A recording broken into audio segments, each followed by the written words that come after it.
الحمد للہ وحدہ والصلاة والسلام علی من لا نبی بعدہ اما بعد فاعوذ باللہ من الشیطان الرجیم بسم اللہ الرحمن الرحیم وَإِذْ قَالَ مُوسَىٰ لِفَتَاهُ لَا أَبْرَحُ حَتَّىٰ أَبْلُغَ مَجْمَعَ الْبَحْرَيْنِ أَوْ أَمْضِيَ حُقُبًا صدق اللہ مولانا العظیم۔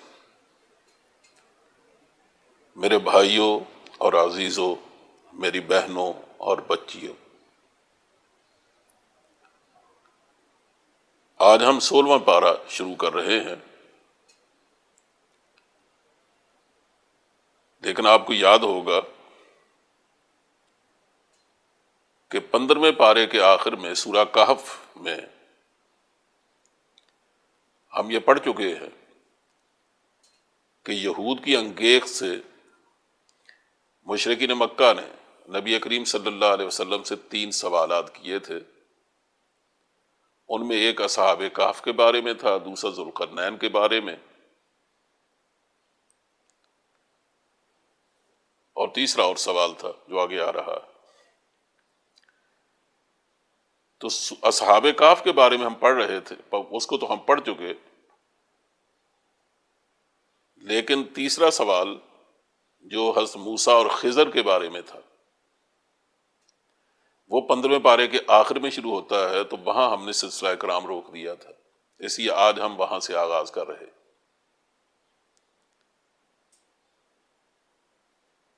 معلوم ہوتا ہے کہ حضرت موسیٰ علیہ السلام کو پروردگار نے حکم دیا کہ ہمارا ایک بندہ ہے جسے ہم نے خاص علم دے رکھا ہے، تم جاؤ مجمع البحرین کے پاس، تمہیں وہ ملے گا اور وہاں جا کر اس سے ملاقات کرو اور وہ علم حاصل کرو۔ چنانچہ موسیٰ علیہ السلام اپنے خادم کو ساتھ لے کر، اور یہ خادم ان کے یوشع بن نون ہیں مفسرین کی رائے کے مطابق، جو بعد میں اللہ کے نبی ہوئے، انہیں ساتھ لے کر آپ نے یہ سفر کیا۔ اب اس بارے میں قطعیت سے کہنا کہ یہ کس زمانے کا واقعہ ہے اور مجمع البحرین سے کیا مراد ہے مشکل ہے، لیکن جو اکثر جو رائے اہل علم کی یہاں پائی جاتی ہے وہ یہ ہے کہ معلوم ہوتا ہے کہ آپ کا یہ سفر سوڈان کی طرف تھا۔ دریائے نیل کی 2 شاخیں خرطوم کے پاس جا کر ملتی ہیں، اور وہ ایک 2 سمندروں کے جمع ہونے کی جگہ، 2 دریاؤں کی، اس لیے اس کو مجمع البحرین کہا جاتا ہے۔ معلوم ہوتا ہے یہ وہ جگہ تھی جس کی طرف حضرت موسیٰ علیہ السلام نے سفر کیا تھا۔ اب سوال یہ کہ یہ سفر کب ہوا؟ لگتا ایسا ہے کہ جب آپ مصر میں تھے اور آپ کی کشمکش چل رہی تھی فرعون کے ساتھ، تو ایسے تجربات پروردگار ہمیشہ ہر پیغمبر کو اس کی پیغمبری کے ابتدائی زمانے میں کراتا ہے، تاکہ اس کے علم میں اضافہ ہو، اس کے یقین میں اضافہ ہو، اور جو باتیں پروردگار بعض واسطوں سے اس تک پہنچانا چاہتا ہے وہ اس تک پہنچے۔ تو معلوم ہوتا ہے اسی زمانے کا یہ واقعہ ہے۔ تو جب یہ سفر ان کا جاری تھا تو ایک جگہ پہنچ کر حضرت موسیٰ علیہ السلام نے اپنے خادم سے کہا کہ میں تو یہ سفر نہیں روکوں گا تا وقت کہ میں مجمع البحرین پہنچ جاؤں، او امضی حقبا، اور یا ایک زمانہ دراز تک میں سفر کرتا رہوں۔ بالآخر جب وہ دونوں پہنچ گئے، فلما بلغا مجمع بینہما، جب دونوں مجمع البحرین پہنچ گئے، نسیا حوتہما فاتخذ سبیلہ فی البحر عجبا، وہاں یہ عجیب واقعہ ہوا کہ انہوں نے اپنے توشہ دان میں جو مچھلی ایک بھون کے رکھی ہوئی تھی راستے میں کھانے کے لیے، وہ مچھلی اس سے نکلی اور پانی میں غڑاب سے سمندر کے دریا کے پانی میں جا داخل ہوئی زندہ ہو کر، اور جہاں سے وہ گزری وہاں وہ سرنگ سی بناتی گئی۔ لیکن یہ واقعہ دیکھا ان کے خادم نے، حضرت موسیٰ علیہ السلام کے علم میں نہیں تھا۔ جب وہاں سے آگے چلے، فلما جاوزا قال الفتاح آتنا غداءنا لقد لقینا من سفرنا ھذا نصبا،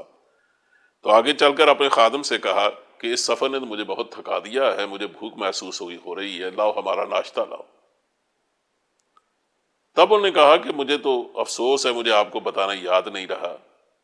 کہ جب ہم فلاں چٹان کے پاس ٹھہرے ہوئے تھے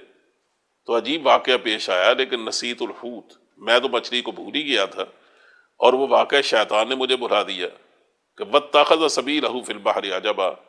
کہ سمندر میں اس نے عجیب طرح سے راستہ بنا لیا تھا، یعنی اس میں کود گئی تھی۔ تو موسیٰ علیہ السلام فرمایا ذالک ما کنا نبغی، یہی تو وہ جگہ تھی جس کی ہمیں تلاش تھی، یعنی یہی وہ علامت تھی۔ معلوم ہوتا ہے کہ پروردگار کی جانب سے یہ علامت آپ کو بتائی گئی تھی کہ اس جگہ آپ کی ملاقات ہوگی اس اللہ کے بندے سے۔ تو اس کو چونکہ آگے چھوڑ کے نکل آئے تھے، اس لیے واپس پھر پلٹے، فرتد علی آثارہم قصصا، اپنے نقوش قدم پر پلٹے،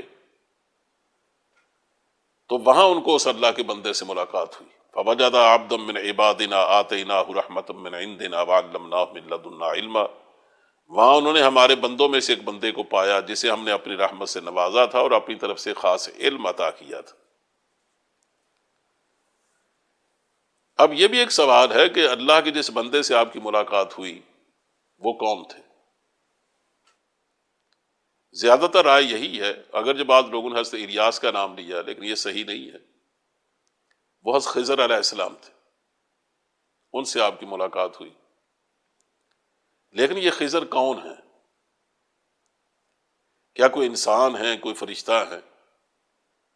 حقیقت کا علم تو اللہ کو ہے، لیکن باقی جس طرح کے واقعات پیش آئے ہیں اس سے شبہ ہوتا ہے کہ آپ انسان نہیں ہیں، اس لیے کہ انسان سارے شریعت کے مکلف اور پابند بنائے گئے ہیں جس طرح جنات کو بنایا گیا۔ البتہ ایک فرشتے ہیں جو کسی شریعت کے پابند نہیں ہیں، وہ براہ راست اللہ کے احکام کی تعمیل کرتے ہیں، جو انبیاء پر شریعتیں نازل ہوئی ہیں اس کی پابندی ان پر لازم نہیں ہے۔ چنانچہ جس طرح کہ ابھی ہم پڑھیں گے کہ جس طرح کے بعد میں بعض کارنامے، بعض اعمال ان سے ظہور پذیر ہوئے ہیں حضرت خضر سے، ان میں سے دو باتیں تو ایسی ہیں جو سراسر شریعت کے خلاف ہیں۔ کسی شریعت نے بھی انسان معصوم جانوں کو قتل کرنے کی اجازت نہیں دی،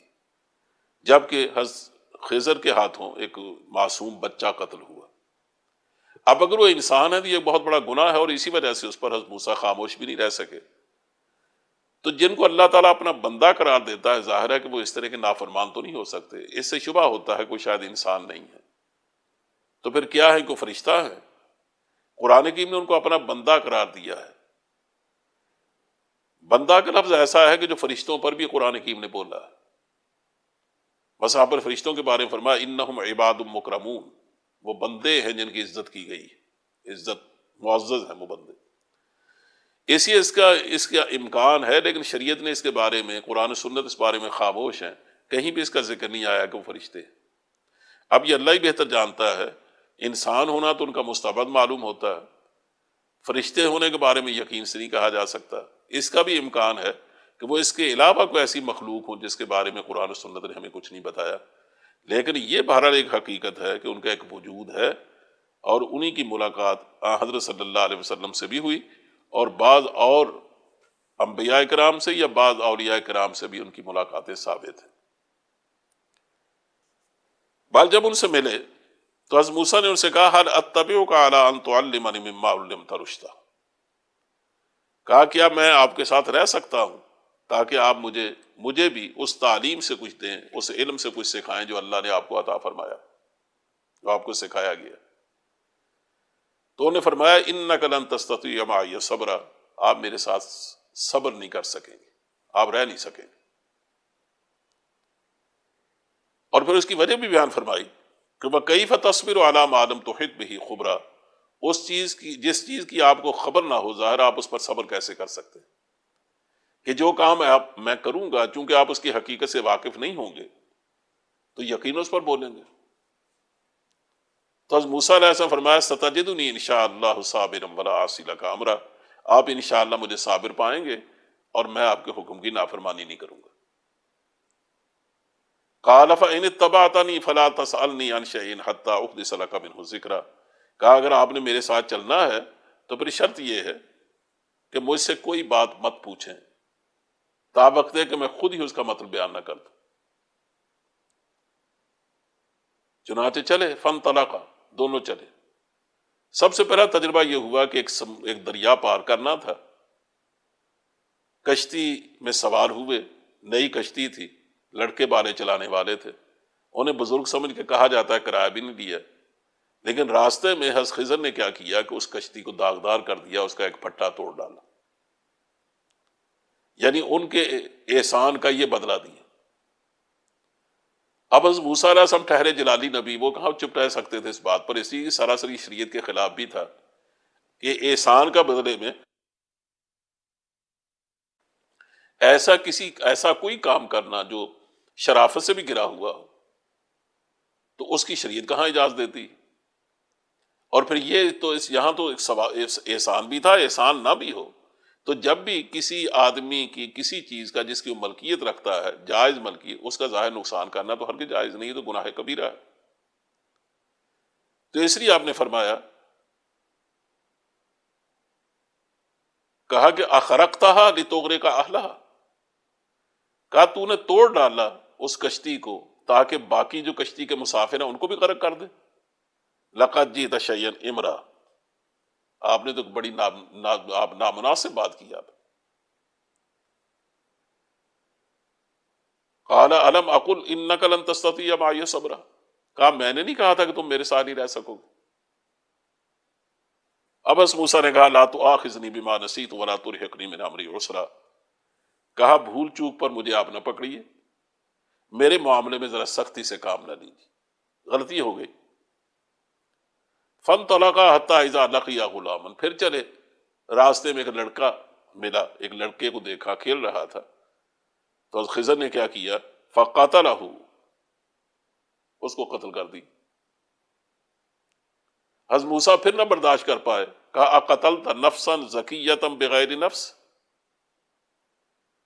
کہا آپ نے ایک بے گناہ کی جان لی، حالانکہ اس نے کسی کا خون نہیں کیا تھا، اس نے کیا بگاڑا تھا کسی؟ اور ظاہرہ بے گناہ کو قتل کرنا صرف ہماری شریعت میں نہیں، کسی شریعت میں بھی کبھی جائز نہیں رہا، تو یہ آپ نے کیا کی؟ انہوں نے پھر وہی بات فرمائی، قال الم اقل لک انک لن تستطیع معی صبرا، کہا میں نے آپ سے نہیں کہا تھا کہ آپ میرے ساتھ رہ نہیں سکیں۔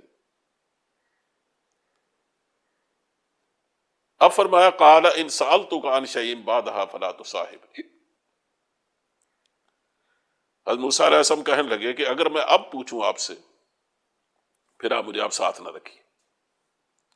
قد بلغت من لدنی عذرا، اب تو میری طرف سے آپ کو عذر مل گیا، اب ظاہر ہے کہ آپ مجھے الگ کر سکیں گے۔ چنانچہ آگے چلے، ایک گاؤں میں پہنچے، گاؤں والوں سے کھانا مانگا، ضیافت طلب کی، انہوں نے ضیافت کرنے سے انکار کر دیا، ایسے بخیل لوگ تھے۔ اب ظاہرہ وہاں کو دکانیں وکانیں تو تھی نہیں کہ وہاں سے خرید کے کھا لیتے، رات بھر بھوکے رہے۔ صبح جب اٹھے تو چلتے ہوئے راستے میں ایک ان کو دیوان نظر آئی، فوجد فیہا جدارا یرید ان ینقض فاقامہ، انہوں نے دیکھا کہ وہ دیوار بالکل گرا ہی چاہتی ہے، تو خضر نے موسیٰ سے کہا اس کو ٹھیک کرے، چنانچہ اس کو سیدھا کر کے کھڑا کر دیا۔ اس پر موسیٰ علیہ السلام کہنے لگے کہ لو شئت لاتخذت علیہ اجرا، اگر آپ چاہتے تو اس پر ان سے مزدوری لے لیتے تاکہ ہم اس سے ہی اپنا کوئی کام چلا لیتے۔ تو اب چونکہ بات طے ہو چکی تھی کہ اگر اب آپ پوچھیں گے تو میں آپ کو اپنے ساتھ ہی رکھوں گا، چنانچہ خضر نے کہا ھذا فراق بینی و بینک، یہ ہے میرے اور آپ کے درمیان جدائی، سأنبئک بتاویل ما لم تستطع علیہ صبرا، اب میں آپ کو بتاتا ہوں ان باتوں کا مطلب جس پر آپ صبر نہ کر سکیں۔ کأما السفینۃ فکانت لمساکین یعملون فی البحر فأردت ان اعیبها وکان وراءہم ملک یاخذ کل سفینۃ غصبا، کہا جہاں تک تعلق ہے کشتی کا، وہ چند مسکینوں کی تھی جو اسی دریا اور سمندر میں کشتی رانی سے اپنی روزی پیدا کرتے تھے، میں نے اس لیے اس کو عیبدار کر دیا کہ اس کے پیچھے ایک بادشاہ آ رہا تھا جو شکار پہ غالباً جا رہا تھا، اس کو کشتیوں کی ضرورت تھی، تو جو کشتی بھی دیکھتا تھا کہ اچھی ہے اور کام دے سکتی ہے اس کو وہ چھین لیتا تھا غصباً، ظلماً. اور ان کا چونکہ کاروبار اسی پر بیس کرتا تھا، اس لیے میں نے ضروری سمجھا کہ اس کشتی کو یہی صورت ہے بچانے کی کہ میں اس کو داغدار کر دوں، عیب دار کر دوں. چنانچہ میں نے ان کو عیب دار کیا تو کشتی کا نقصان نہیں کیا، بظاہر نقصان ہے لیکن حقیقت میں نے اس کو بچایا. کہا جہاں تک تعلق ہے لڑکے کے قتل کرنے کا، تو کہا فکان ابواہ مومنین، اس کے والدین مومن ہیں، بہت نیک. فخشینا ان یرہقہما طغیانا وکفرا، تو ہمیں ڈر ہوا، خدشہ ہوا اس بات کا کہ یہ لڑکا بڑا ہو کر اپنی سرکشی اور کفر سے اپنے والدین کو تنگ کرے گا، اس لیے ظاہر ہے کہ میں نے اس کو قتل کر دیا. فَأَرَدْنَا أَن يُبْدِلَهُمَا رَبُّهُمَا خَيْرًا مِّنْهُ زَكَاةً وَأَقْرَبَ رُحْمًا، اور ہم نے اس کے بدلے میں یہ چاہا کہ اللہ اس کو اس کے بدلے میں ایک اور بہتر اولاد دے گا جو اس کے لیے بہت بہتر ہوگی. حضرت صلی اللہ علیہ وسلم فرمایا کہ اللہ تعالیٰ نے اس کے بدلے میں ان کو بیٹی عطا فرمائی جو کسی پیغمبر سے بیاہی گئی، اور ان کے گھر میں ان کے خاندان میں آگے چل کر کئی پیغمبر ہوئے. اس لیے اللہ تعالیٰ نے ان کو نعم البدل عطا فرمایا. اس سے کہا کہ جس دیوار کو ہم نے سیدھا کیا ہے وہ بھی 2 یتیم بچوں کی تھی جو شہر میں رہتے تھے، اور والدین ان کے بڑے صالح تھے، وہ مر چکے تھے. اب یہ بچے تھے یتیم. اس دیوار کے نیچے ان کے لیے خزانہ دفن کیا تھا ان کے والدین نے، جب بڑے ہوں گے نکال لیں گے. اب اگر یہ دیوار گر جاتی ہے ان کے جوان ہونے سے پہلے تو دوسرے لوگ نکال کے لے جاتے. میں نے اس لیے اس دیوار کی مرمت کر دی کہ یہ بڑے ہوں گے تو گرے گی اور پھر ظاہر ہے اپنا خزانہ لے لیں گے. کہا یہ ہے وہ سب کچھ، لیکن ان میں سے یاد رکھو وما فعلتہ عن امری، میں نے ان میں سے کوئی کام بھی اپنی مرضی سے نہیں کیا. ذالک تأویل ما لم تستطع علیہ صبرا، یہ ہے مطلب ان باتوں کا جس پر آپ صبر نہ کر سکے. اس سے معلوم ہوتا ہے کہ دنیا میں بہت سارے کام ایسے ہوتے ہیں جس پر آدمی سٹ پٹا جاتا ہے. یعنی ہم دیکھتے ہیں کہ نیک لوگوں کو مصیبتیں آتی ہیں، برے لوگ ہیں وہ دن بدن پہلے سے زیادہ خوشحال اور عیش و آرام میں زندگی گزارتے ہیں. لوگ بیمار پڑتے ہیں، اچھے اچھے لوگ، ان کی بیماریاں ختم نہیں ہوتی. غریب ہیں کہ ان کی غربت بڑھتی چلی جاتی ہے، لیکن جو عیاش لوگ ہیں ان کی عمارت میں اضافہ ہوتا چلا جاتا ہے. یہ جو ہم بالکل اس طرح کی غیر اخلاقی چیزیں بعض دیکھتے ہیں اور پھر ہمیں حیرت ہوتی ہے کہ یہ کیا ہو رہا ہے، پروردگار کس طرح کے فیصلے کرتا ہے. لیکن ان واقعات سے بتانا مقصود یہ ہے کہ تم ہر چیز کے ظاہر کو دیکھ کر اس کا صحیح مطلب متعین کرنے کی کوشش نہ کرو. بعض وقت ظاہر میں کچھ ہوتا ہے لیکن اس کے پیچھے کچھ اور چیز کار فرما ہوتی. تو پروردگار جو فیصلے بھی کرتا ہے اس کی صحت میں اور اس کی حکمت میں کوئی فرق نہیں ہوتا، البتہ ہمارے سمجھنے میں فطور ہوتا. دوسرا سوال کیا گیا تھا ذوالقرنین کے بارے میں. تیسرا سوال میں بتا چکا ہوں کہ اصحاب کہف کے بارے میں پیچھے گزر چکا. تیسرا سوال یہ تھا ذوالقرنین یہ کون تھا؟ تو فرمایا سأتلو علیکم منہ ذکرا، ان سے کہو کہ اس کا کچھ حال ہم تمہیں ابھی سناتے ہیں. چنانچہ بتایا گیا کہ انا مکننا لہ فی الارض وآتیناہ من کل شیء سببا. یہ ایک بادشاہ تھا جس کو ہم نے، یعنی ایک شخص تھا جس کو ہم نے زمین کا اقتدار دیا تھا اور اس کو ہر قسم کے اسباب و وسائل مہیا کیے تھے. اب یہ کون شخص تھا اس کا نام نہیں بتایا گیا، لیکن جو اس کی عادات و خصائل بیان کیے ہیں، 3-4 باتیں ان کے بارے میں بتائی گئیں. ان کو دیکھ کر آدمی سوچتا ہے کہ جن مشہور لوگوں کا تذکرہ ہوتا ہے، مثلا سکندر کے بارے میں کہا جاتا ہے، اس طرح اور بعض فاتحین کے بارے میں کوئی یہ بہت بڑا فاتح گزرا ہے. انہی میں سے ایک وہ شخص بھی ہے جس کو سائرس کہا جاتا. تو زیادہ تر ہمارے اہل علم کا گمان یہ ہے کہ مراد اس سے سائرس ہے، اور یہ ایران کا بادشاہ تھا. بخت نصر جو بابل کا بادشاہ تھا، اس نے یروشلم کو تباہ کیا، تو اس کو فتح کرنے والا یہ تھا. اور اس کا سب سے بڑا احسان بنی اسرائیل پہ یہ تھا کہ اس نے دوبارہ ان کو قید سے آزادی دی اور اس نے ہیکل سلیمانی کو تباہ کر دیا، تو انہیں دوبارہ ہیکل سلیمانی کی تعمیر کی اجازت دی. تو اس لحاظ سے بڑا نیک دل بادشاہ تھا. تو زیادہ گمان یہی ہے کہ یہ سائرس ہی مراد ہے اس سے. یہ ذوالقرنین اس لیے کہا گیا ہے کہ وہ جو تاج پہنتا تھا وہ دو سینگوں کی شکل میں اس کا تاج تھا، اس لیے اس کو ذوالقرنین کہا جاتا تھا. اور یہ بھی کہا جاتا ہے کہ کچھ زمانے میں ایک پیغمبر تھے جنہوں نے 2 سینگوں والا مینڈا دیکھا تھا، اور جس کے بعد ان کا گمان تھا کہ وہ 2 بڑی مملکتوں کا حکمران ہوگا، تو اس کی وجہ سے بھی اس نے اپنا نام ذوالقرنین رکھا تھا، یا ذوالقرنین مشہور ہو گیا۔ اب ان کی فتوحات کے بارے میں بتایا جاتا ہے کہ حتیٰ اذا بلغ مغرب الشمس وجدها تغرب فی عین حمیۃ وجد عندها قوما، کہ اس کا سب سے پہلا فتوحات کا سفر وہ مغرب کی طرف ہوا۔ چنانچہ جب وہ غروب آفتاب کی حد تک پہنچ گیا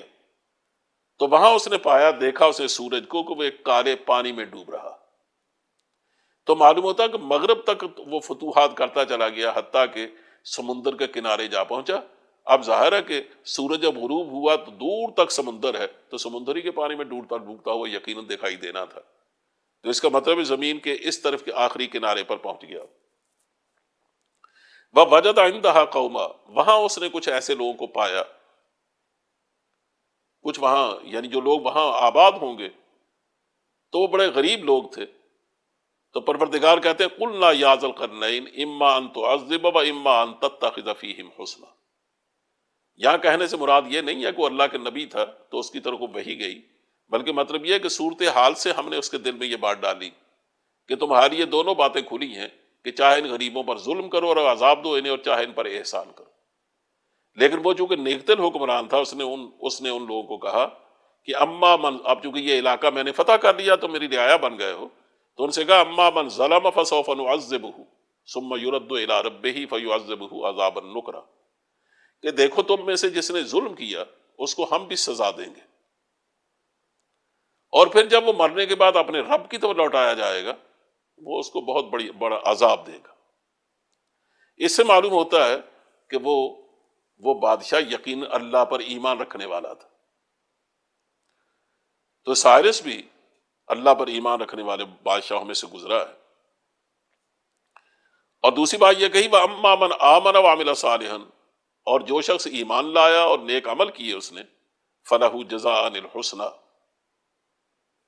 تو وہ اللہ کے یہاں اللہ کے یہاں بہتر جزا پائے گا، اس کے لیے اللہ کے یہاں بڑی خوبصورت جزا ہوگی۔ وَسَنَقُولُ لَهُ مِنْ أَمْرِنَا يُسْرًا، پھر اس نے اسباب مہیا کیے دوسرے سفر کے لیے، کہ دوسری مہم کی اس نے تیاری کی۔ ثم أتبع سببا حتیٰ اذا بلغ مطلع الشمس، پہلے اس کا رخ مغرب کو تھا، اب اس کا رخ مشرق کو تھا۔ چنانچہ وہ فتوحات کرتا کرتا جب وہاں پہنچ گیا جہاں سورج طلوع ہوتا ہے، یعنی سمندر کے کنارے زمین ختم ہو گئی،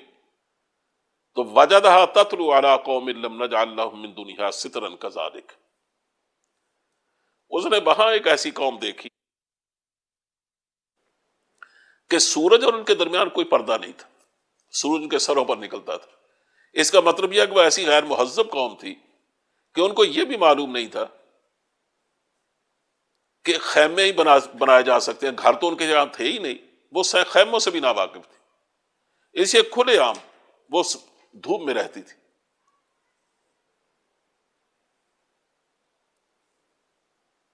چنانچہ ان کے ساتھ معلوم ہوتا ہے کہ انہوں نے بڑا اچھا سلوک کیا۔ اس کے بعد اس نے پھر سفر شروع کیا۔ اب اس کا سفر معلوم ہوتا قفقاز کے علاقوں کی طرف تھا، شمالی علاقوں کی طرف۔ حتیٰ اذا بلغ بین السدین وجد من دونہما قوما لا یکادون یفقہون قولا، کہا جب وہ 2 پہاڑوں کے درمیان پہنچا تو اس نے ان دونوں پہاڑوں کے درمیان ایک قوم ملی، ایک قوم پائی، لا یکادون یفقہون قولا، وہ مہذب دنیا سے اتنی دور تھی کہ کوئی زبان نہیں جانتی تھی، کسی کی بات نہیں سمجھتے تھے، لیکن انہوں نے کسی نہ کسی طرح سے ذوالقرنین کو اپنی بات سمجھائی۔ قالوا یا ذا القرنین ان یاجوج و ماجوج مفسدون فی الارض، کہ اے ذوالقرنین یاجوج اور ماجوج اس زمین میں فساد پھیلاتے، فہل نجعل لک خرجا علی ان تجعل بیننا و بینہم سدا، کیا ہم آپ کو دینے کے لیے کوئی ٹیکس مہیا کریں، جمع کریں، اور اس کے بدلے میں آپ ہمارے درمیان اور ان کے درمیان ایک ایسی رکاوٹ، ایک بند تعمیر کر دیں کہ وہ ہم پر دوبارہ حملہ نہ کر سکے۔ ایسا معلوم ہوتا ہے، یہ اہل علم کا خیال یہ ہے کہ یہ جن کو یاجوج ماجوج کہا جاتا ہے، یہ ایشیا کے شمالی مشرق علاقے کی وہ قومیں ہیں جو قدیم زمانے سے متمدن علاقے پر حملے کرتی رہی. یعنی یہ علاقہ کہنا چاہیے روس اور چین کا ہے، اور ان کے ساتھ رہنے والے جو قبائلی علاقے کے لوگ تھے ان کو تاتاری بھی کہا جاتا تھا، ان کو ہن بھی کہا جاتا تھا، ان کو اس طرح کے ناموں سے یاد کیا جاتا ہے. یہ وہ لوگ تھے جو وہاں سے آ کر مہذب ملکوں پر حملہ کرتے، اور اپنے ایران کو ہمیشہ انہی کی طرف سے سب سے زیادہ خطرہ رہتا تھا، اور انہی کو سیتھین بھی یاد کیا جاتا تھا. یہ بحر اسود کے شمال اور مشرق میں یہ قوم آباد تھی. تو کہا ان کو یاجوج و ماجوج کہا گیا ہے. تو جب انہوں نے کہا کہ ہم آپ کو کچھ ٹیکس دیتے ہیں یا پیسہ دیتے ہیں تو آپ ہماری مدد کریں، تو یہ چونکہ نیک دل بادشاہ ہے، اس نے کہا ما مکنی فیہ ربی خیر، کہا جو کچھ میرے رب نے مجھے دے رکھا ہے وہ میرے لیے بہتر ہے. فاعینونی بقوۃ اجعل بینکم وبینہم ردما، تم البتہ میری مدد کرو محنت سے. آتونی زبر الحدید، کہا تم لوہے کی چادریں لا کر مجھے دو. حتیٰ اذا ساوا بین الصدفین، حتیٰ کہ جب دونوں پہاڑوں کے درمیانی خلا کو پاٹ دیا جائے. قال انفخوا، جب ان دونوں یعنی دونوں طرف کے اپنے پہاڑوں کے جو سلسلے تھے ان کو پاٹ دیا اس نے، تو پھر اس نے کہا کہ اب تم دھونکنی دو ان کو، آگ جلاؤ، دہکاؤ ان کو. اور جب یہ دیوار بالکل سرخ ہو گئی تو کہا اب مجھے پگھلا ہوا تانبا، جو اس نے ظاہرہ انتظام کیا ہوا تانبا پگھلنے کا، تو کہا وہ پگھلا ہوا تانبا دو، وہ تاکہ میں اس پر ڈالوں. اس طرح پگھلا ہوا تانبا ڈال کر بالکل لوہے کی اور تانبے کی ایک ایسی دیوار کھڑی کر دی جس کو یہ صد کہا جاتا ہے. اور لوگوں نے تو خیر اس کو عجیب و غریب نام دیے ہیں، لیکن حقیقت یہ ہے، یعنی میں اس سے پہلے اشارہ کر چکا ہوں کہ روس اور شمالی چین کے وہ قبائل جو تاتاری، منگولی، ہن اور سیتین وغیرہ ناموں سے مشہور تھے، یہی قدیم زمانے سے ہمیشہ مہذب علاقوں پر حملے کرتے تھے، اور انہی کو روکنا مقصود تھا. اور یہ علاقہ جس کا ذکر ہو رہا ہے، یہ میں نے پہلے عرض کیا کہ قفقاز کا جنوبی علاقہ ہے. اس میں جو سائرس نے جو کیا ہے، جو بند تعمیر کیا ہے، وہ دربند اور داریال کے استحکامات تعمیر کیے اس نے. یہ اگرچہ حتمی طور پہ یہ کہنا مشکل ہے کہ یہ خورس اور سائرس ہی نے بنائے تھے، لیکن اس میں کوئی شبہ نہیں کہ وہ بند آج تک باقی ہے. مسلمانوں نے بعض اپنی خلافتوں کے زمانے میں اپنے بعض وفد بھیج کر اس کے بارے میں معلوم کیا بھی، اور اس لیے کہ حضرت عمر فاروق کے زمانے میں یہ علاقہ فتح ہو گیا تھا، اور وہاں کا جو قریبی حکمران تھا اس نے خراج دینا شروع کر دیا تھا. تو جب وہاں ان کی فوج پہنچی ہے تو اس نے پھر اپنا ایک آدمی پیش کیا، انہوں نے کہا یہ ہمارا ایک آدمی ہے جو وہاں کے حالات سے پورا واقف ہے، اور اس کو میں نے بھیجا تھا اور یہ وہاں کی صورتحال کو جانتا. اس نے پھر تفصیل سے بتایا کہ اس طرح کا ایک بند ہے جو تعمیر کیا گیا ہے، اور جس نے اس طرف کے قبائلی علاقوں کو، قبائلی لوگوں کو جو اس کو نقصان پہنچاتے تھے ان علاقوں کو، اس نے ہمیشہ کے لیے اس کو بند کر دیا. چنانچہ یہ اتنا بڑا کارنامہ انجام دینے کے بعد یہ چونکہ بہت نیک دل حکمران ہے، کہا ھذا رحمت من ربی فاذا جاء وعد ربی جعلہ دکا وکان وعد ربی حقا. انہوں نے کہا کہ میں جو کر سکتا تھا یہ میرا کارنامہ نہیں ہے، بلکہ میرے رب کی رحمت ہے، مگر جب میرے رب کے وعدے کا وقت آئے گا تو وہ اس کو پیبند خاک کر دے گا، اور میرا رب کا وعدہ برحق ہے. اس کے دو مطلب معلوم ہوتے ہیں. ایک تو یہ کہ جب اس کا وقت آئے گا اس کے ٹوٹنے کا، ہر چیز کے ایک آخر عمر ہے، تو یہ ٹوٹ جائے گی یہ دیوار. اور یا پھر مطلب یہ ہے کہ جب قیامت آئے گی تو ظاہرہ پروردگار اسے توڑ دے گا. تو یہ ہے وہ واقعہ جس کو ذوالقرنین کا واقعہ کے نام سے یاد کیا جاتا ہے. بسم اللہ الرحمن الرحیم. کاف ہا یا عین صاد ذکر رحمت ربک عبدہ زکریا. ہم سورہ مریم شروع کر رہے ہیں. سورہ مریم مکی ہے، اور معلوم ہوتا ہے کہ یہ سورہ طٰہٰ سے پہلے نازل ہوئی، اور مسلمانوں نے جو ہجرت حبشہ کی ہے 2 دفعے، اس سے پہلے بھی یہ سورت نازل ہو چکی تھی، اور قرینہ اس پر یہ ہے کہ مسلمان جب وہاں پہنچے، اور جن میں حضرت جعفر طیار حضرت علی کے بھائی بھی تھے رضی اللہ تعالیٰ عنہ، اور تقریباً کوئی 73 کے قریب مرد اور کچھ عورتیں تھیں، تو ان کے چلے جانے کے بعد مکے کے گھر گھر میں ایک سوالیہ نشان پیدا ہو گیا کہ ہر گھر کا کوئی نہ کوئی فرد یا کوئی نہ کوئی خاتون مکہ چھوڑنے پر مجبور ہوئی ہے، تو آخر اس کا علاج کیا ہے؟ اور پھر ان لوگوں کو اگر نہ روکا گیا تو اس کا مطلب یہ ہے کہ جو بھی ایمان قبول کرے گا وہ باہر نکل جائے گا، تو مکہ تو خالی ہو جائے گا، اور اس کے نتیجے میں باہر مکے کی بدنامی بھی ہوگی اور باہر اسلام کے اثرات بھی پھیلیں گے۔ اسی وہ لوگ سر جوڑ کر بیٹھے، بالآخر انہوں نے فیصلہ یہ کیا کہ اپنے چند مدبر اور دانشور قسم کے چند لوگوں کو تحائف دے کر حبشہ روانہ کیا جائے، اور وہ بادشاہ سے مل کر اسے قائل کریں کہ یہ بے دین ہو گئے ہیں، لوگ بگوڑے ہیں، آپ ان کو ہمارے حوالے کریں تاکہ ہم انہیں واپس لے جائیں۔ چنانچہ حضرت عمرو بن عاص اور چند دوسرے ساتھیوں کو ساتھ لے کر وہ وہاں پہنچے، تو اپنے پروگرام کے مطابق انہوں نے حضرت نجاشی سے ملاقات کی۔ نجاشی ظاہرہ کو اس وقت عیسائی تھے، حبشہ کے بادشاہ کو نجاشی کہا جاتا تھا۔ تو انہوں نے کہا کہ میں اپنے یہاں آئے ہوئے مہمانوں کو یوں تو ملک سے نہیں نکالا کرتا، لیکن تم اگر کہتے ہو تو میں انہیں بلا کر معلوم کرنے کی کوشش کرتا ہوں، اگر تمہارے الزامات صحیح ہوئے تو پھر تمہارے حوالے کر دیا جائے گا۔ چنانچہ مسلمانوں کو بلایا گیا تو مسلمانوں نے باہم مشورہ کیا کہ ہمیں کیا کرنا چاہیے، تو فیصلہ یہی ہوا کہ کوئی بات چھپانے کا فائدہ نہیں، اللہ کے دین کا معاملہ ہے، اس لیے بھروسہ سراسر اللہ ہی پر ہونا چاہیے۔ چنانچہ حضرت جعفر طیار رضی اللہ تعالیٰ عنہ کو متکلم بنایا گیا،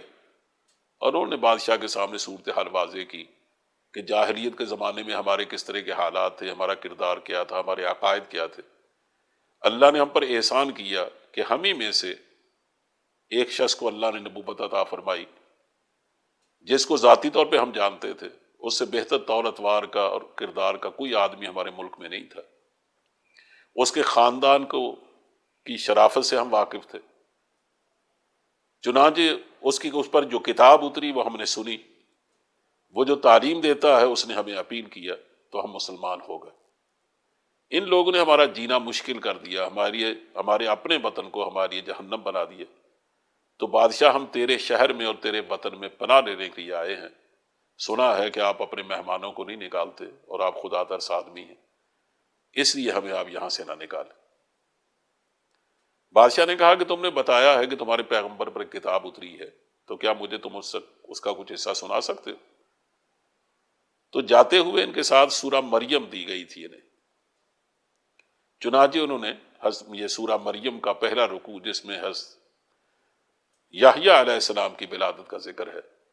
وہ پڑھ کے حضرت جعفر نے سنایا، تو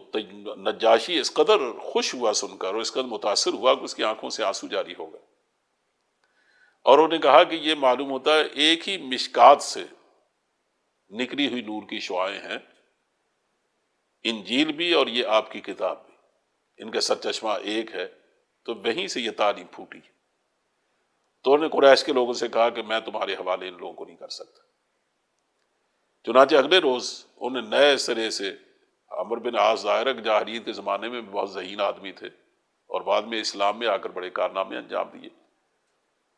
تو انہوں نے نئی پلاننگ کی۔ انہوں نے کہا کہ یہ جو کہ عیسائی ہے نجاشی، اس کو سمجھایا جائے کہ ذرا مسلمانوں کو بلا کے پوچھو کہ یہ حضرت عیسیٰ علیہ السلام کے بارے میں کیا کہتے ہیں۔ چنانچہ مسلمانوں کو دوبارہ اگلے دن پھر بلایا گیا۔ اب یہ ان کے لیے بڑی فکر کی بات تھی کہ یہ لوگ تو ابن اللہ کہتے ہیں عیسیٰ علیہ السلام کو، اور ہم انہیں اللہ کا بندہ قرار دیتے ہیں، تو اگر ان کو اپنے عقائد کے بارے میں صحیح بتایا جائے گا تو یہ نہ جانے پھر اس کا نتیجہ کیا ہو۔ لیکن پھر انہوں نے وہی فیصلہ کیا کہ ہم سچ بولیں گے اور وہی کہیں گے جو ہمیں اسلام تعلیم دیتا ہے۔ چنانچہ اس نے دوسرا رکوع جس میں ذکر ہے مریم کا اور حضرت عیسیٰ علیہ السلام کی ولادت کا، وہ پورا پڑھ کے سنایا۔ تو جب وہ پورا رکوع پڑھ چکے تو نجاشی نے زمین سے ایک تنکا اٹھایا اور کہنے لگا کہ عیسیٰ حضرت مسیح جو تھے وہ ایک تنکا بھی اس سے زیادہ نہیں تھے، تنکے کے برابر، وہ وہی تھے جو آپ کی کتاب نے بتایا۔ چنانچہ ناکام اور خائب و خاسر ہو کر یہ لوگ واپس آ گئے، اور اس طرح کئی سالوں تک وہاں رہنے کا موقع ملا مسلمانوں کو۔ یہ صورت اس سے پہلے نازل ہو چکی تھی اور اس میں ان دونوں واقعات کا ذکر ہے۔ اس میں مزید چند انبیاء کا ذکر بھی ہے، اور مقصود اس سے یہ ہے، مسلمانوں کو یہ بتانا مقصود ہے کہ حالات چاہے کیسے ہی نامساعد ہوں، دیکھنا اسلامی تعلیمات کے بارے میں کبھی الجھاؤ پیدا کرنے کی کوشش نہ کرنا، مداہنت کبھی اختیار نہ کرنا، اور وہی بات کہنا جو صحیح ہے۔ اور دوسرے واقعات کے ضمن میں یہ بتایا گیا ہے کہ دیکھو، مثلا حضرت ابراہیم علیہ السلام کا واقعہ بیان کیا گیا ہے، تو یہ بتایا گیا کہ ابراہیم ہجرت کرنے پر مجبور ہوئے جس طرح آج مسلمان ہجرت کرنے پر مجبور ہوئے۔ تو اس کا مطلب یہ ہے کہ مسلمانوں کا رویہ یا نقطہ نگاہ وہ ہے جو حضرت ابراہیم کا تھا، اور تمہارا رویہ وہ ہے جو حضرت ابراہیم کی قوم کا تھا۔ جس طرح انہوں نے وطن سے نکلنے پر انہیں مجبور کیا تھا، تم بھی آج ابراہیم کے صحیح پیروکاروں کو نکلنے پر مجبور کر چکے ہو۔ چنانچہ سب سے پہلے واقعہ بیان کیا ہے حضرت زکریا کا، کہ وہ بالکل بڑھاپے میں ہیں، خود کہتے ہیں کہ رب وہن العظم منی، میری ہڈیاں بھی کمزور پڑ گئی ہیں، گھل گئی، واشتعل الراس، سر بھی ہلنے لگا ہے شیباً، بڑھاپے سے، لیکن یا اللہ میں اس کے باوجود مایوس نہیں، میں جانتا ہوں کہ میری عمر اولاد کی نہیں ہے، لیکن میں کیا کروں، وانی خفت الموالی من ورائی، میرے پیچھے جو میرے چچا کے بیٹے ہیں اور میرے خاندان کے لوگ ہیں، ان کی کرتوتوں سے میں ڈرتا ہوں۔ مجھ پر جو ذمہ داری ہے اللہ کے گھر کے حوالے سے، میں کاہن اعظم ہوں، تو ظاہر ہے کہ وہ میرا بیٹا نہیں ہے جو ذمہ داری کو ادا کر سکے، اور یہ تو ظاہر ہے اس کا بوجھ نہیں اٹھا سکتا۔ یہ بھی میں جانتا ہوں کہ کانت امراتی عاقرن، میری بیوی بانجھ ہو چکی ہے۔ اسباب کی دنیا میں کوئی امید کرنے کا سوال ہی پیدا نہیں ہوتا کہ ان حالات میں اولاد کے ہونے کا کوئی تصور ہی نہیں کیا جا سکتا، لیکن تو چونکہ مردوں سے زندہ کو نکالتا اور زندہ سے مردہ کو، تو میں تیرے سامنے دستے سوال دراز کرتا ہوں کہ یا اللہ میری دعا قبول فرما۔ تو ہاتف غیبی نے انہیں پکارا، یا زکریا انا نبشرک بغلام اسمہ یحییٰ لم نجعل لہ من قبل سمیہ، اے زکریا ہم تجھے بشارت دیتے ہیں ایک ایسے بیٹے کی جن کا نام یحییٰ ہوگا، اور اس نام کا لڑکا اس سے پہلے ہم نے دنیا میں پیدا نہیں کیا۔ پوچھا کہ یہ کیسے ہوگا میرے بیٹا؟ اس لیے کہ اسباب کی دنیا میں تو کچھ بھی نہیں ہے۔ کہا وہ ایسے ہی ہوگا جس طرح ہر کام اللہ کے حکم سے ہوتا ہے، یہ بھی اللہ کے حکم سے ہوگا، کذالک، جس طرح باقی اللہ کے حکم سے، اس کی قدرت سے کام ہوتے ہیں، یہ بھی ویسے ہی ہوگا۔ چنانچہ حضرت یحییٰ پیدا ہوئے، اور اللہ تعالیٰ نے ان کو اس طرح کا اس قدر باکمال پیدا فرمایا کہ خود قرآن کہتا ہے کہ وَآتَيْنَاهُ الْحُكْمَ صَبِيًّا، ہم نے بچپن ہی میں انہیں دانشمندی، حکم اور معاملہ فہمی عطا فرمائی تھی، وَحَنَانًا، اور ان کو دل کی نرمی عطا فرمائی تھی، زکاتً، پاکیزگی عطا کی تھی، وَكَانَ تَقِيًّا، وہ بہت پرہیزگار آدمی تھے، وَبَرًّا بِوَالِدَيْهِ، وہ اپنے والدین کے انتہائی فرما بردار، انتہائی حق شناس، وَلَمْ يَكُنْ جَبَّارًا عَصِيًّا، اور وہ ظالم اور جابر اور نافرمان نہیں تھے۔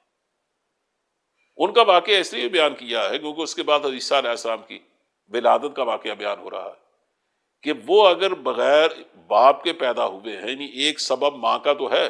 باپ کا نہیں ہے، تو سراسر قدرت اللہ کی قدرت کا ظہور ہے۔ اس سے بڑھ کر تو یہ ہے کہ جب ماں باپ دونوں ہی نہیں ہیں حقیقت میں، کہ باپ کی ہڈیوں میں گدا تک نہیں رہا اور ماں بانجھ ہے، اور وہ بڑھاپے سے بالکل گل سڑ گیا ہے، جیسے انہوں نے خود کہا من الکبر عتیہ۔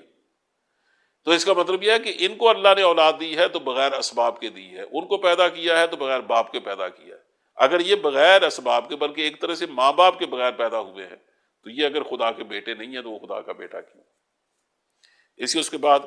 حضرت مریم کا واقعہ حضرت عیسیٰ علیہ السلام کی ولادت کے حوالے سے بیان ہوا۔ کہا یاد کرو اس کتاب میں مریم کے واقعے کو، اذا انتبذت من اہلہا مکان شرقیہ، جب اپنے لوگوں سے الگ ہو کر شرقی جانب گوشہ نشین ہو گئی، اور انہوں نے اپنے سامنے ایک پردہ ڈال دیا، اس کے پیچھے چھپ کے بیٹھ گئی۔ جب ان کو بتایا گیا، جب فارسلنا الیہا روحنا فتمثل لہا بشرا سویا، اس حالت میں ہم نے ان کے پاس اپنی روح کو، یعنی فرشتے کو، روح القدس کو، جبریل کو بھیجا، اور ان کے سامنے ایک پورے انسان کی شکل میں آئے۔ انہوں نے جب دیکھا کہ میرے تخلیے میں ایک انسان چلا آیا، تو شروع میں ظاہر انتہائی حیرت ہوگی۔ اب وہ پریشان ہو کر کہنے لگی انی اعوذ بالرحمن منک ان کنت تقیہ، میں تجھ سے رحمان کی، اللہ کی پناہ مانگتی ہوں اگر تو واقعی کوئی شریف آدمی، کہ میں ایک عزت والی لڑکی ہوں، تو میرے یہاں تخلیے میں کیسے چلا آیا؟ تو انہوں نے کہا انا رسول ربک، کہ گھبرانے کی بات نہیں، میں تیرے رب کا قاصد ہوں، فرستادہ ہوں، لِأَهَبَ لَكِ غُلَامًا زَكِيًّا، میں اس لیے آیا ہوں تاکہ ایک پاکیزہ لڑکا دوں تجھے۔ انہیں حیران ہو کر کہا انا یکون لی غلام، میرے یہاں لڑکا کیسے ہوگا؟ وَلَمْ يَمْسَسْنِي بَشَرٌ وَلَمْ أَكُ بَغِيًّا، نہ مجھے کسی مرد نے چھوا ہے اور نہ میں بدکار لڑکی۔ قَالَ كَذَلِكَ، کہا اسی طرح ہوگا جیسے اللہ کی قدرت سے باقی دنیا کے کام ہوتے ہیں، باقی سارے سب کچھ ہوتا ہے۔ قَالَ رَبُّكِ هُوَ عَلَيَّ هَيِّنٌ، پوری کائنات کو اس نے بنا دیا ہے کلمہ کن سے، تو تیرے رب کے لیے یہ بات تو بہت آسان ہے، کوئی مشکل نہیں ہے۔ اللہ چاہتا یہ ہے کہ وَلِنَجْعَلَهُ آیَةً لِلنَّاسِ وَرَحْمَةً مِنَّا، کہ بغیر باپ کے پیدا کر کے ایک باکمال لڑکے کو، باکمال شخصیت کو، اس کو لوگوں کے لیے ایک نشانی بنا دے اور اپنی رحمت بنا دے، اپنی طرف سے رحمت بنائے اسے۔ وَكَانَ أَمْرًا مَقْضِيًّا، اور یہ کام تو ہو چکا، ہونے والا ہے، ہو کے رہے گا۔ چنانچہ آپ امید سے ہو گئی، اور جب آپ نے دیکھا کہ اس حال میں میں کس طرح کسی کے سامنے آ سکتی ہوں، تو ان کو لے کر دور ایک مقام پہ چلی گئی، تو کہا جاتا کہ بیت لحم میں چلی گئی، وہ جگہ چھوڑ دی انہوں نے، یعنی ہیکل سلیمانی کو چھوڑ دیا اور چلی گئی بیت لحم میں۔ وہاں یہ وقت گزارا، جب وقت آیا وضع حمل کا، فَأَجَاءَهَا الْمَخَاضُ إِلَىٰ جِذْعِ النَّخْلَةِ، پھر اللہ نے بار بار ہاتف غیبی نے انہیں پکارا، کسے تسلیاں دی، لیکن ان کی پریشانی کا آپ اندازہ کریں کہ وہ حیران ہو کر یعنی وہ پریشان ہو کر کہہ رہی تھی کہ یا لیتنی مت قبل ھذا وکنت نسیا منسیا، کاش میں اس سے پہلے مٹی ہو چکی ہوتی اور میں نسیا منسیا ہو چکی ہوتی، مجھے کوئی نہ جانتا ہوتا۔ یہ اتنے بڑے امتحان میں مجھے ڈال دیا گیا ہے۔ بہرحال اللہ نے ان کو بیٹا عطا فرمایا۔ اب جب وہ لے کے اپنے خاندان، اپنی قوم کے پاس آئیں، تو ایک نئی مصیبت کھڑی ہو گئی کہ یا اخت ہارون ما کان ابوک میرا سوء وما کانت امک بغیہ، اے ہارون کی بہن، تیرا باپ بھی بدکار نہیں تھا، کوئی برا آدمی نہیں تھا، تیری ماں بدکار نہیں تھی، یہ تو کیا تو نے؟ تو جیسے اللہ نے حکم دیا تھا، فاشارت الیہ، انہیں عیسیٰ علیہ السلام کی طرف، جو ان کے باہوں میں اٹھائے ہوئے ایک دن کے بچے تھے، ان کی طرف اشارہ کیا۔ وہ حیران ہو کر کہنے لگے کیف نکلم من کان فی المہد صبیا، ایک بچہ جو ابھی گہوارے میں ہے، اس سے ہم کیسے بات کریں؟ کہا اس سے پوچھو۔ یہ کہنے کی دیر تھی کہ عیسیٰ علیہ السلام بولے قال انی عبد اللہ، کہا میں اللہ کا بندہ ہوں، آتانی الکتاب، اس نے مجھے کتاب دی ہے، وجعلنی نبیا، مجھے اس نے نبی بنایا ہے، یہ پہلے دن کا بچہ بول رہا، وجعلنی مبارکا، اس نے مجھے بابرکت بنایا ہے، اینما کنت، میں جہاں بھی رہوں، واوصانی بالصلاۃ والزکاۃ ما دمت حیا، اور مجھے اسے نماز پڑھنے، زکوٰۃ دینے کا حکم دیا ہے جب تک میں زندہ رہوں، یعنی میں بھی اسی شریعت کا پابند ہوں۔ یہ غیر معمولی طریقے سے میری ولادت ہوئی ہے، میں گہوارے میں بول رہا ہوں، لیکن اس کا مطلب یہ نہیں ہے کہ میں خدا ہوں یا میں خدا کا بیٹا ہوں۔ نماز زکوٰۃ میری کے لیے میں بھی پابند ہوں۔ وَبَرًّا بِوَالِدَتِی، اور مجھے اللہ نے اپنی والدہ کا فرما بردار بنایا، یہاں والدین نہیں کہا، اسی کا باپ نہیں تھا، باپ ہوتا تو یوں کہتے وَبَرًّا بِوَالِدَیَّ، کا بِوَالِدَتِی، مجھے اپنی والدہ کا فرما بردار بنایا ہے، وَلَمْ يَجْعَلْنِی جَبَّارًا شَقِیًّا، اللہ نے مجھے جبار و شقی نہیں بنایا۔ تو قرآن کہتا ہے ذَلِکَ عیسیٰ ابن مریم قول الحق الذی فیہ یمترون، یہ ہے عیسیٰ ابن مریم، اور یہ ہے اس کے بارے میں وہ سچی بات جس میں لوگ شک کر رہے۔ تو اس میں خود یہ تو عیسائیوں، یہ تو کہ ایک خاص ضرورت کے تحت یہ رکوع ان کو دیے گئے تھے، اور یہ اس میں تردید تھی عیسائیت کی، اور صحیح صورتحال ان کے سامنے رکھی تھی، اس لیے کہ جس وطن میں گئے تھے، ملک میں، اس میں ظاہر ہے عیسائیت تھی۔ اس کے بعد ابراہیم علیہ السلام کا واقعہ، وہ تو ظاہر مشرکین مکہ کے حوالے سے بیان کیا گیا ہے، جیسے میں پہلے عرض کر چکا ہوں کہ دیکھو ابراہیم کو گھر سے نکالا گیا جب انہوں نے اپنے باپ سے کہا کہ لما تعبد ما لا يسمع ولا يبصر ولا يغني عنك شيئا،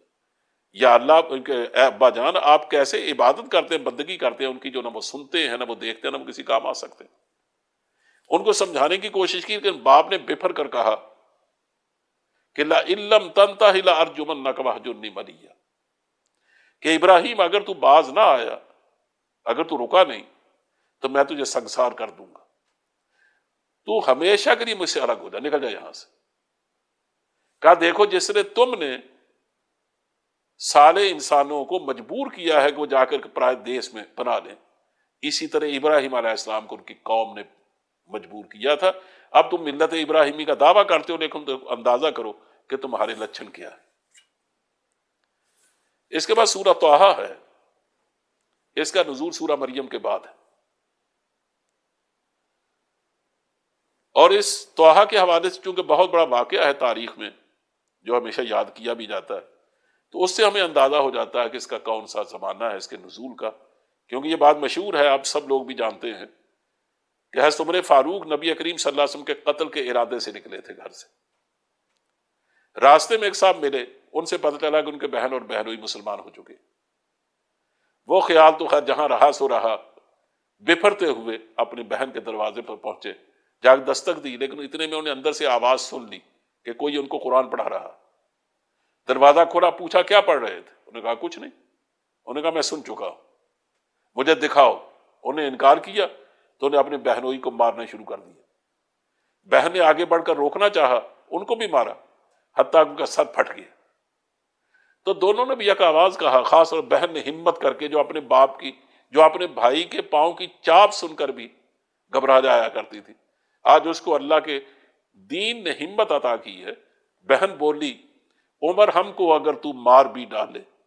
شکنجوں میں کسے یا بوٹیاں کتوں سے نچوا دے، مگر ہم اپنے دین حق سے ہرگز پھر نہیں سکتے، بلندی معرفت کی مل گئی ہے گر نہیں سکتے۔ ان باتوں نے اثر کیا، کہا اچھا مجھے دکھاؤ تو ان کا پہلے غسل کرو، پھر وعدہ کرو اس کو پھاڑو گے نہیں۔ چنانچہ وعدہ لیا، قسمیں لی، غسل کروایا، ان کے ہاتھ میں دیا۔ انہوں نے سب سے پہلے سورہ طٰہٰ پڑھی، یہ طٰہٰ ان کے سامنے تھی۔ طٰہٰ ما انزلنا علیک القرآن لتشقی الا تذکرۃ لمن یخشی، پڑھتے گا جب یہاں تک پہنچے اللہ لا الہ الا ہو لہ الاسماء الحسنی، تو بے ساختہ کہنے لگے کیسا خوبصورت کلام۔ یہ آواز سن کے اندر سے خباب چھپے ہوئے تھے وہ نکلے۔ انہوں نے کہا عمر میں کل ہی، مجھے یہ امید ہے کہ اللہ اپنے نبی کی اشاعت میں تو اس سے بہت کام لے گا، میں کل ہی سن چکا ہوں نبی کریم صلی اللہ علیہ وسلم دعا فرما رہے تھے کہ یا اللہ یا ابو جہل کو توفیق دے دے اسلام کی اور یا عمر کو دے دے، ان میں سے کوئی آئے تو اسلام کی گاڑی چلتی ہے۔ سورت کے شروع میں رسول اللہ صلی اللہ علیہ وسلم کو تسلی دی گئی ہے، بلکہ ایک طرح سے کہنا چاہیے روکا گیا ہے کہ آپ قرآن کریم کو قبول نہ کرنے اور آپ کی دعوت کے قبول نہ کرنے کو جتنا محسوس کر رہے ہیں اور دل گرفتہ ہو رہے ہیں، اس کی ضرورت نہیں ہے۔ یہ تو نصیحت ہے اس آدمی کے لیے جو اللہ سے ڈرتا ہے، الا تذکرۃ لمن یخشی، اور جو ڈرتا نہیں ہے ظاہر ہے کہ آپ جس کو اللہ کا ڈر نہیں ہے، آپ اس کو ایمان کو دھکے سے تو نہیں دے سکتے۔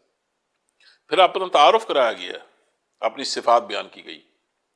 اس کے بعد حضرت موسیٰ علیہ السلام کا واقعہ بڑی تفصیل سے بیان کیا، جس میں سب سے پہلے یہ بتانا مقصود ہے کہ دیکھو مشرکین مکہ جو بار بار اس بات کو اٹھاتے ہیں کہ نبوت ایک بہت بڑا منصب ہے، تو یہ زیب دیتا ہے کہ کسی بڑے آدمی کو ملے۔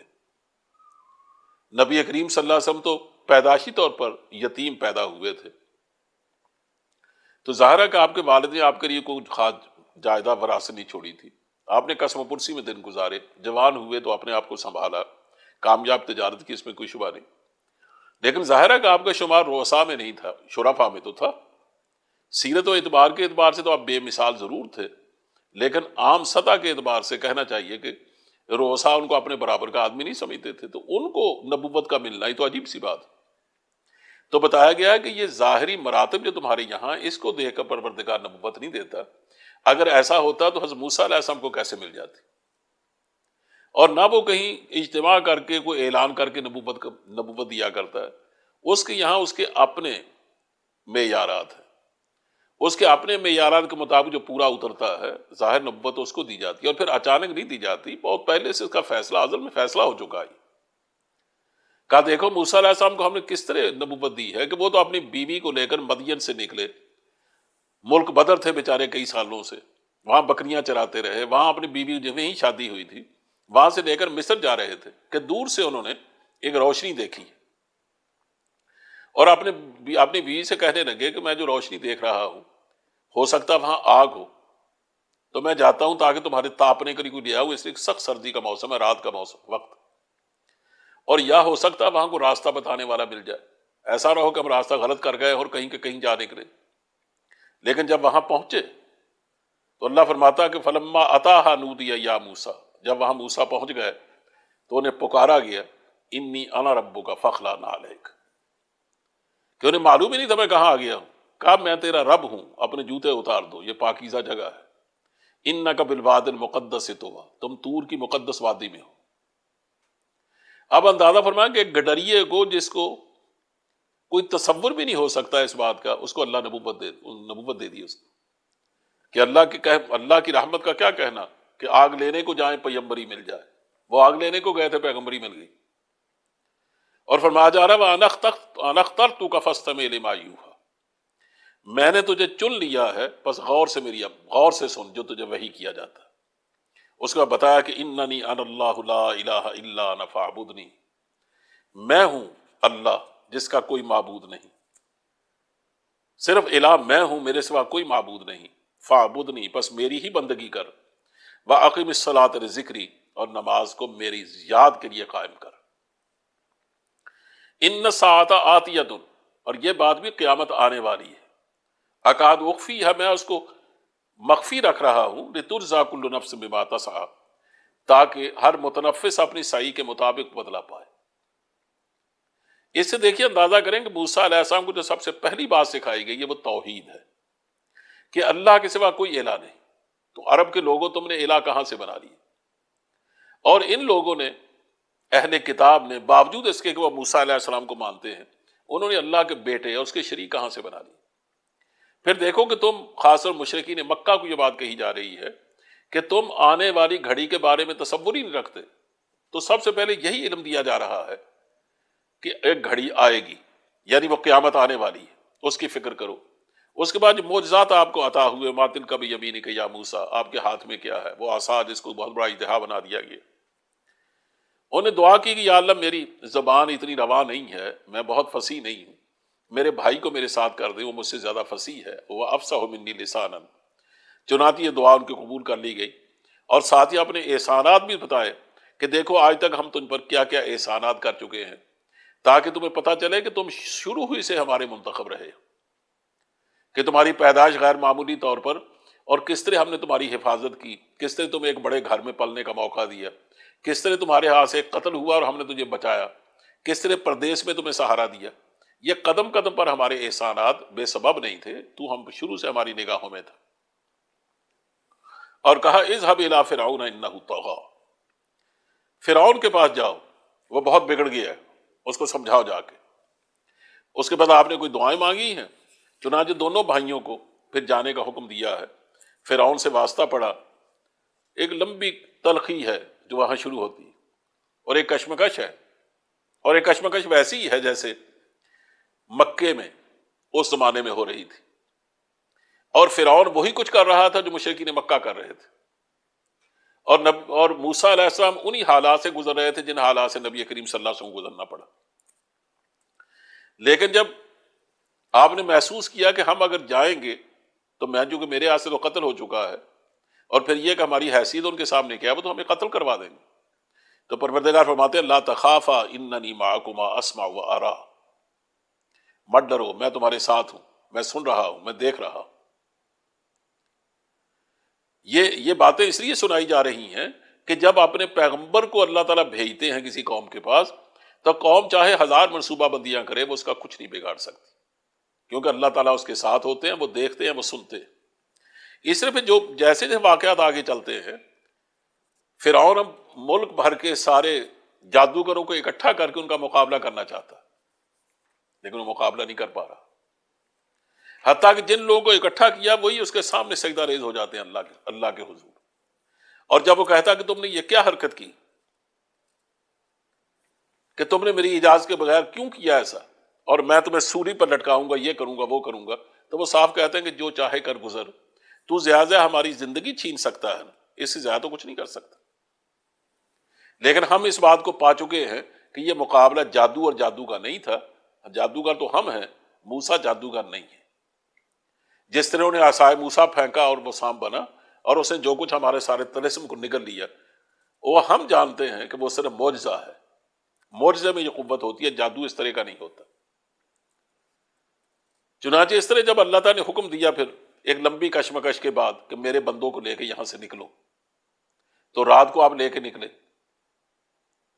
اور ساحل سمندر پر خیال یہ تھا کہ اس کے ساتھ ساتھ چلتے ہوئے تو صحرائے سینا میں پہنچ جائیں گے. لیکن پیچھے سے خبر ہو گئی اور فرعون جب بہت بڑا لشکر لے کر اس نے راستہ روک لیا. اب جب دیکھا کہ ہم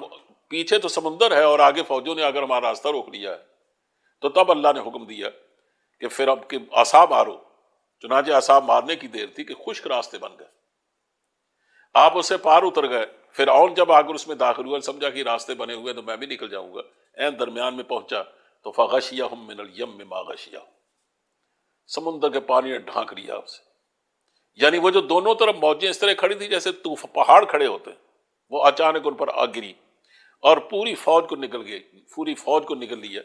اس نے کلمہ پڑھ کے بچنا چاہا تو جبریل نے کہا کہ الآن وقد عصیت قبل وکنت من المفسدین. یہ ہم پہلے پڑھ چکے ہیں کہ اب تجھے یاد آیا، اس سے پہلے تو پل درجے کا مفسد تھا اور نافرمان تھا. البتہ تجھے آج نجات دے دیں گے تیرے جسم کو، تاکہ بعد کے آنے والوں کی عبرت بنا رہے. چنانچہ وہ قاہرہ کے میوزیم میں آج بھی عبرت بنا ہوا. سامری نے قوم کو گمراہ کرنا چاہا، انہیں پیچھے عجل پرستی پہ لگا دیا قوم کو. جب موسیٰ علیہ السلام تورات لینے کے لیے کوہ طور پہ گئے تو واپس آ کر سارے لوگوں کے سامنے اس کا جو خدا بنایا ہوا تھا سونے کا، اس کو توڑا، اس کو جلایا، اس کی راکھ کو بہایا. اور یہ بتایا جا رہا ہے مشرکین مکہ کو کہ جو لوگ بھی اس طرح طلسم آرائی کرتے ہیں اور اس طرح شرک کا کاروبار کرتے ہیں، بظاہر اور اس نے بڑی کامیابی سے کیا تھا کہ اس کے اندر سے آواز نکلتی تھی ماں کرنے کی، وہ لوگ سمجھے کہ باقی یہی خدا ہے. جب ان کے سامنے اس کو جلایا گیا، توڑا گیا، وہ سمجھ گئے خدا تو اس طرح نہیں ہوتے جو بالکل بے بسی کا شکار. تو کہا تم ان باتوں پر غور کرو. یہ اللہ کے نبیوں کے واقعات اس لیے بیان کیے جاتے ہیں کہ رسول اللہ صلی اللہ علیہ وسلم کی دعوت اور نبوت کو نئی چیز نہیں ہے.